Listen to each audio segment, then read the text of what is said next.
And finally tonight, our Persons of the Week. The movie Lincoln opens nationally next week, and it's a portrait of 42 days in the life of a man bearing the weight of a crushing responsibility.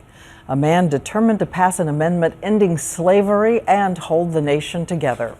The director Steven Spielberg says he's been drawn to Lincoln as a timeless moral compass from the day he first saw the Lincoln Memorial almost 60 years ago. I have this recollection from my childhood when my uncle took me to the Lincoln Memorial, and you're led into this dark kind of rotunda, and there is a giant sitting in a chair.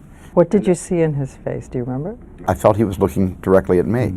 And that was it. The boy who grew up to be a director carrying a dream and knowing there was only one actor for this role, but for nearly 8 years, Daniel Day-Lewis, who grew up in England and Ireland, said no. It would be impossible to embody America's most dearly loved president. This seemed like just such an important thing.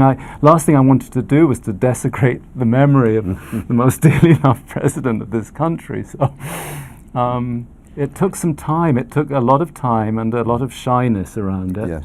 But at a meeting last year, Spielberg kept seeing Lincoln in his face and so sneaked out his camera. You snapped a photo? Yeah, I didn't tell him I did that. You didn't? When did you do that? Oh, a long time ago. You don't need to know about that. and I just went with my little, like that. So a hip shot. It was just right off the hip. I love the idea of you as paparazzi. Exactly, exactly. And then, there it was on the screen. Lincoln, daunting, monumental, fully human. He was awkward to look at, and his voice didn't fit his stature, and he would just disarm a room with a crazy story that had no relevance to the issue. Time is a great thickener of things. Yes, I suppose it is.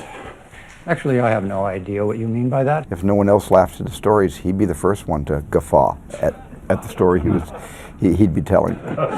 And the actor who grew up in another country found Abraham Lincoln's famous reedy voice. One day I got a little cassette tape in the mail from Daniel, and when I turned on the cassette player, I heard the president speaking to me. I like our chances now. And so they were ready to go with a brilliant screenplay by Tony Kushner about coarse politics. You are more reptile than man, George. And the noblest goals. Inside the film, there are details from a time capsule. The Kentucky Historic Society let them use the real sound of Lincoln's real watch. Whenever you hear that gentle ticking, that's the ticking that Lincoln himself heard 150 years ago. A man forced to make wrenching decisions, and a different portrait of the wife by his side. Mrs. Lincoln.